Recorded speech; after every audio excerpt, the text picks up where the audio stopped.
Today is our day 2 of 7 days series to learn about the libraries in Python and how to import them, how to use them. कल हमने main 5 libraries के बारे में पढ़ा था जो थी OS, SYS, मैथ, उसके बाद हमने पढ़ा था रैंडम एंड लास्ट में हमने पढ़ा था डेट टाइम लाइब्रेरी। तो ये जो 5 लाइब्रेरीज होती है कल हम सारी डिस्कस कर चुके हैं, इनको इंपोर्ट कैसे करते हैं, इनका यूजेस क्या होते हैं और इनको कैसे यूज़ करते हैं। आज हम 2 मेजर लाइब्रेरीज पढ़ेंगे, जेसन एंड CSV। ये दोनों जो लाइब्रेरीज होती हैं, ये लाइब्रेरी सबसे ज़्यादा इंपॉर्टेंट इसलिए होती है क्योंकि ये दोनों फाइल फॉर्मेट्स हैं एंड फाइल फॉर्मेट को हम पाइथन के अंदर कैसे ओपन करते हैं, कैसे उनको एडिट करते हैं, कैसे उसके अंदर डाटा को सेव करते हैं एंड किस फॉर्मेट में डाटा सेव होता है। तो इसलिए आज हम इन दोनों को सेकेंड डे पर पढ़ रहे हैं क्योंकि ये सबसे ज़्यादा बेसिक एंड मोस्ट इंपॉर्टेंट चीज़ होती है फाइल हैंडलिंग में। अब जैसे हम आते हैं नेक्स्ट में हम देखते हैं कि हम डाटा फॉर्मेट्स में कैसे कैसे हम इस चीज़ को मास्टर करेंगे, कैसे हम अपने आज टॉपिक को आगे लेके बढ़ेंगे। तो सबसे पहले data management, organizing and manipulating data effectively, CSV reading and then आता है JSON reading, JSON writing, CSV writing. हम ये देखेंगे कि हम CSV को रीड कैसे कर सकते हैं, CSV को राइट कैसे कर सकते हैं, जेसन को राइट कैसे करते हैं और जेसन को रीड कैसे करते हैं। और यही सब करने से हमारा जो होता है वो सबसे ज़्यादा डाटा मैनेजमेंट होता है कि हम दूसरी फाइल फॉर्मेट्स में भी इसको सेव कर सकते हैं। अब नेक्स्ट हम बढ़ते हैं कि हमारा जेसन फाइल होता क्या है एंड CSV फाइल होते क्या है। इन दोनों फाइल का मतलब क्या होता है। जेसन फाइल की जो फुल फॉर्म होती है JavaScript object notation, is a light weight data interchange format that is easy for human to read and write. And ये मेनली यूज होते हैं APIs में। इसका जो पेयर होता है, ये जो सेव करता है जेसन फाइल, ये सेव करता है की वैल्यू पेयर्स में। जैसे डिक्शनरी का जो पेयर होता है वो की वैल्यू पेयर होता है, वैसे जेसन का भी एक पेयर होता है की वैल्यू पेयर्स के अंदर। ये खुद को ये की वैल्यू पेयर में किसी भी डाटा को सेव करता है। And easy for machine to parse and generate, it is commonly use for APIs and configuration files. JSON data is represented in key value pairs, making it a versatile format for structured data. Next हम देखते हैं कि हम JSON file को पढ़ते क्यों हैं। इसको पढ़ने के हमारे 5 मेन जो है रीजंस होते हैं। सबसे पहला रीज़न है हमारा human readability, easy for humans to understand and interpret JSON data. Humans के लिए ईजी होता है इसको पढ़ना भी और अंडरस्टैंड करना भी। Next, machine parsability, machines effective for machine to process and analyse JSON। Key value pair, अभी जैसे मैंने आपको बताया कि की वैल्यू पेयर में ही डाटा को सेव करता है। JSON uses key value pair for structured data representation. Then आता है हमारा API usage, commonly used in APIs for data exchange. Last में हमारा आता है configuration files, essential for configuring application and system. ये 5 हमारे रीजन है कि हम जेसन फाइल को पढ़ते क्यों हैं। नेक्स्ट हमारा आता है कि CSV होता क्या है और हम CSV को क्यों पढ़ेंगे। अब CSV होता है comma separated values, is a simple file format use to store tabular data such as spreadsheet or database. Each line in a CSV file corresponds to a row in the table and each value is separated by a comma. CSV files are widely used for data exchange due to their simplicity and compatibility with various applications. तो यही होता है कि हमारी जो CSV files होती हैं वो एक तरह से टेबुलर फॉर्म की तरह काम करती हैं एंड इसमें जो हमारी टेबल्स के जैसे यहाँ पर इसने बताया कि जो हमारी रोज़ इन द टेबल होती हैं वो और जो हमारे हर एक वैल्यू है वो कॉमा से सेपरेटेड होते हैं, इसलिए इस फाइल का नाम होता है CSV कॉमा सेपरेटेड फाइल। अब हम देखते हैं कि हम पाइथन में जेसन टूल किट को यूज़ कैसे करेंगे। सबसे पहले हमारा आता है JSON.load, जिसका मतलब होता है read Jason data from a file. JSON.loads, ये दोनों अलग अलग होते हैं दोनों। सबसे पहले क्या करता है, ये क्या एक फाइल को रीड करता है एंड JSON.loads क्या करता है, purchase Jason data from a string, ये स्ट्रिंग में से डाटा को पार्स करता है। अब जैसे हम देखते हैं इम्पोर्ट जेसन, ये जितना भी कोड है ये सारे कोड को हम बाद में एक्सप्लेन करेंगे। आज हम पहले देख लेते हैं कि हम पढ़ते क्यों हैं और हम इस चीज़ को पढ़ते क्यों हैं और इसको इंपोर्ट कैसे करते हैं। मैंने आपको एक अपनी पाइथन की जो हमारी सीरीज़ थी 21 डेज़ की, मैंने उसमें आपको बताया था कि A का मतलब क्या होता है, W का मतलब क्या होता है, R का मतलब क्या होता है, R+W+A। 6 ये जो मैंने कीवर्ड्स बताए थे इन सारों को मैंने एक्सप्लेन किया था। आज हम उसी चीज़ को एक बार रिवाइज कर लेते हैं। W मोड का मतलब होता है हम उस मोड में फाइल को ओपन कर रहे हैं कि राइट मोड है वो। अगर वो फाइल एग्जिस्ट नहीं करती तो वो फाइल को क्रिएट कर देता है, अगर वो एग्जिस्ट करती तो उसको ओवरराइट कर देता है। आर मोड में मतलब हम उसको ओपन करते हैं, दैट मीन्स हम रीड मोड में ओपन कर रहे हैं, यानी कि हम सिर्फ उसको पढ़ सकते हैं, उसको हम राइट नहीं कर सकते, हम उसके अंदर कोई भी अपडेट नहीं कर सकते हैं। एंड लास्ट आता है हमारा A मोड, यानी कि अपेंड। अपेंड का मतलब होता है कि हम उससे लास्ट में अपेंड कर सकते हैं अपने डाटा को, हम स्टार्टिंग से ओवरराइट नहीं कर सकते। अगर हमें स्टार्टिंग से ही अपेंड करना है, जो हमें अपना कर्सर है वो फर्स्ट पे लेके जाना पड़ेगा, सीक कीवर्ड जो हमारा यूज़ होता है उसको यूज़ करके। तो ये सारी चीज़ें मैंने आपको अपने पाइथन की सीरीज़ में बताई थी। आज हम इसका इंप्लीमेंट भी करके देखेंगे एक बार। अब लास्ट में जैसे हम कंक्लूजन पे आते हैं, in this document we have covered the basic of handling JSON and CSV files in Python. अब हम अपने कोड के ऊपर आते हैं कि हमारा कोड कैसे लिख सकते हैं जेसन का और CSV का। ये सारे हैं सारे अलग अलग कोड, आपको ये सारे गिटहब पे मिल जाएंगे और मेरे टेलीग्राम पे मिल जाएंगे PDF फॉर्मेट में ही। लेकिन अगर आपको डायरेक्ट कोड चाहिए तो आप गिटहब पे जा सकते हो। एंड जो कोड है डायरेक्ट कोड में आज हम देखेंगे सबसे पहले इंपोर्ट कैसे करना है इन दोनों को। इंपोर्ट जेसन करने के बाद हम सबसे पहले अपनी लाइब्रेरी जेसन लाइब्रेरी को इंपोर्ट कर लेंगे, देन इंपोर्ट CSV से हम CSV फाइल को इंपोर्ट कर लेंगे। देन हमने प्रिंट किया day two JSON and CSV, ये बेसिक है।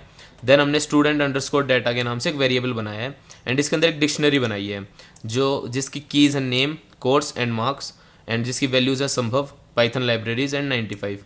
ये सारा हमारा एक स्टूडेंट डाटा है, ये हम एक तरह से एग्जांपल ले लेते हैं स्टूडेंट डाटा का। नेक्स्ट हमने क्या किया, वेरिएबल बनाया है एक JSON underscore string is equals to JSON dot dumps student underscore data indent is equals to 4। Indent क्या है, हमारा एक तरह से पैरामीटर है एंड जो हमारा ये स्टूडेंट अंडरस्कोर डाटा है ये वही। Subscribe my channel and press the bell icon for more updates and regular videos for coding and Python. Thank you so much. एक एग्जाम्पल बनाया था। देन डम्प्स क्या करता है, इसके अंदर ये डाटा स्टोर कर देता है। प्रिंट जेसन अंडरस्कोर स्ट्रिंग, ये इसको प्रिंट भी कर देगा, जो इसने डाटा बनाया था इसी चीज़ को ये प्रिंट भी कर देगा। उसके बाद with open student dot Jason and W mode में हमने ओपन किया, यानी कि राइट मोड में। अगर वो फाइल एग्जिस्ट नहीं करती तो उस फाइल को क्रिएट कर देगा एंड अगर वो एग्जिस्ट करते तो उसको ओवरराइट कर देगा। एज जेसन अंडरस्कोर फाइल, हम इस फॉर्मेट में उसको ओपन करेंगे एंड इस वेरिएबल के नाम पे ओपन करेंगे। देन जेसन डॉट डंप, हमने अपनी जो जितना भी स्टूडेंट अंडरस्कोर डाटा था उसको डंप किया है जेसन अंडरस्कोर फाइल में एंड इंडेंट इसका भी इक्वल्स टू 4 है। तो ये हमारा हो गया एक तरह से कि हम किसी भी एक पर्टिकुलर डिक्शनरी है हमारे पास, हम उसको जेसन फाइल में कैसे कन्वर्ट कर सकते हैं और कैसे उसको राइट कर सकते हैं। देन अब हम क्या करेंगे, इसको रीड भी करके देखेंगे एक बार। रीड करने के लिए with open student dot Jason, जो हमने अभी फाइल बनाई थी हम उसी को रीड मोड में R मोड में ओपन करेंगे एज जेसन अंडरस्कोर फाइल। हमने उसको ओपन किया, लोडेड डाटा के नाम से हमने एक वेरिएबल बनाया। उसके बाद हमने जेसन डॉट लोड, लोड और लोड्स का मैंने अभी आपको बताया था। लोड क्या करेगा, उस फाइल को लोड कर देगा और वो फाइल हमें शो कर देगा। देन उसने प्रिंट कर दिया एंड लास्ट में इसने क्या किया, सिर्फ हमारा नेम को प्रिंट कर दिया। अगर हमें सिर्फ नेम को प्रिंट करवाना है तो हम स्क्वायर ब्रैकेट को डाल के और नेम प्रिंट करवा लेते हैं। अब हम आते हैं CSV फाइल पे। CSV फाइल को ओपन करने के भी यही सारे मोड्स होते हैं जो मैंने अभी आपको बताए थे। तो सबसे पहले हम इसको W मोड में ओपन कर लेते हैं। W मोड में ओपन करने से क्या होगा, ये फाइल क्रिएट कर देगा अगर फाइल एग्जिस्ट नहीं करती तो। एंड उसके बाद हम writer is equal to CSV dot writer and CSV underscore file, हम इसके अंदर इसको राइट कर देंगे। सबसे पहले क्या होगा, राइट रो, हमने सबसे पहले एक रो को राइट किया नेम कोमा मार्क्स।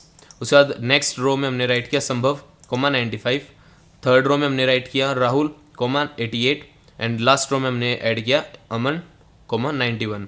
ये सारा क्या है, सबसे पहले जो हमने फर्स्ट रो में राइट किया है वो हम एक तरह से इंडेक्स डाल रहे हैं। लाइक हमारा सबसे पहला कॉलम क्या होगा, सेकंड कॉलम क्या होगा। उसके बाद हम वो सारा डाटा कोमा सेपरेट करके डाल रहे हैं, यानी कि बीच में सिर्फ एक कोमा है, उसकी वजह से ये सारा डाटा इनपुट होगा। उसके बाद data return to student dot CSV, ये सारा हमारा डाटा रिटर्न हो चुका है क्योंकि हमने राइटर को यूज़ किया है। उसके बाद हमारा आता है प्रिंट रीडिंग, हम रीड करते हैं हम CSV फाइल को, तो हम R मोड में इसको ओपन करेंगे एज CSV अंडरस्कोर फाइल। हमने जैसे इसको ओपन किया तो CSV डॉट रीडर, हम इस कीवर्ड को यूज़ करके अपनी CSV फाइल को रीड करा देंगे। उसके बाद हर एक रो को हम 1 बाय 1 करके उसको प्रिंट करवा देंगे लूप लगा के, फॉर लूप के थ्रू। अब हम एक मिनी प्रोजेक्ट देखते हैं कि हम कैसे एक प्रोजेक्ट के ऊपर इन दोनों चीज़ों को इम्प्लीमेंट कर सकते हैं। हमारा मिनी प्रोजेक्ट है स्टूडेंट रिकॉर्ड मैनेजर। अब सबसे पहले हमने एक एम्प्टी लिस्ट बनाई है स्टूडेंट के नाम से। उसके लिए हमने अब डाला n is equals to int input how many students you want to add. अब सबसे पहले हम नंबर देंगे कि हम कितने स्टूडेंट्स को ऐड करना चाहते हैं फॉर i इन रेंज, फिर हम उसी रेंज तक चलाएंगे जितना यूज़र ने इनपुट डाला होगा। देन नेम हम पूछेंगे, देन मार्क्स इनपुट लेंगे, देन स्टूडेंट डॉट अपेंड, फिर हम जो स्टूडेंट है ये जो हमने ऊपर एम्प्टी बनाया था इसके अंदर अपेंड कर देंगे। फिर हम ओपन करेंगे CSV W मोड में एंड ऐसे ओपन करके जो हमने अभी स्टूडेंट से लिया है इनपुट नेम एंड मार्क्स, उसको हम एक तरह से फाइल फॉर्मेट में ही यानी कॉमा सेपरेटेड फॉर्मेट में उसको स्टोर कर देंगे एंड उसको ऐड कर देंगे।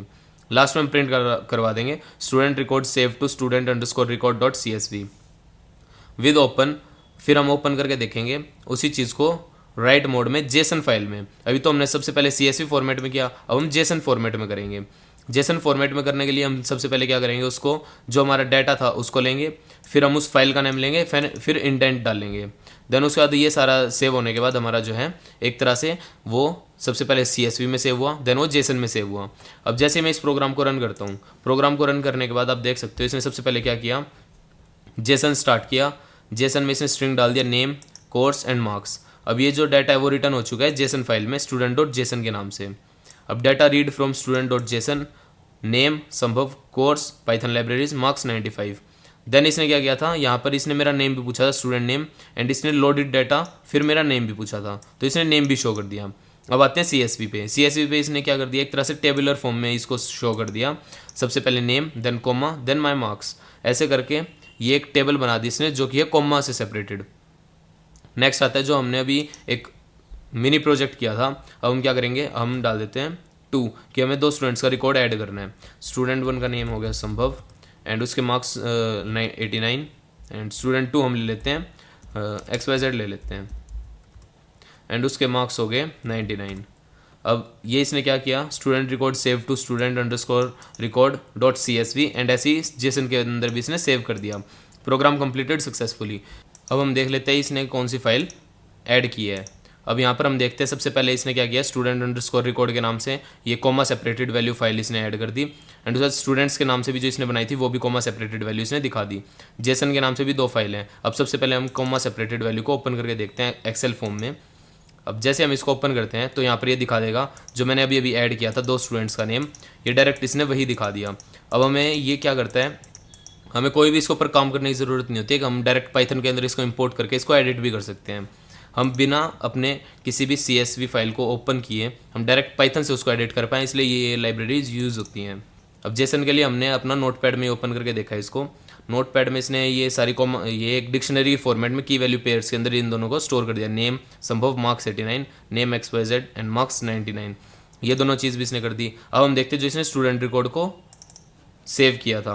अब स्टूडेंट रिकॉर्ड में भी इसने ये जो इसने 3 स्टूडेंट्स का रिकॉर्ड सेव किया था वो भी सेव्ड है, एंड ऐसे ही हम जेसन में भी देख लेते हैं। लाइक नोटपैड जस्ट वंस, यहाँ पर भी इसने सेव कर दिया। तो यही होता है कि हम कैसे अपने पाइथन के अंदर जेसन फाइल को और CSV फाइल को यूज़ करते हैं। हम ऐसे ही इन चीज़ों को इंपोर्ट करके यूज़ करते हैं। एंड सारे मोड्स अगर आपको देखने हैं या फिर अगर आपको चाहिए then you can comment down below, I will give you the whole notes about the format that we open the files in. Thank you so much and stay connected for more videos and to explore more libraries with me in Python.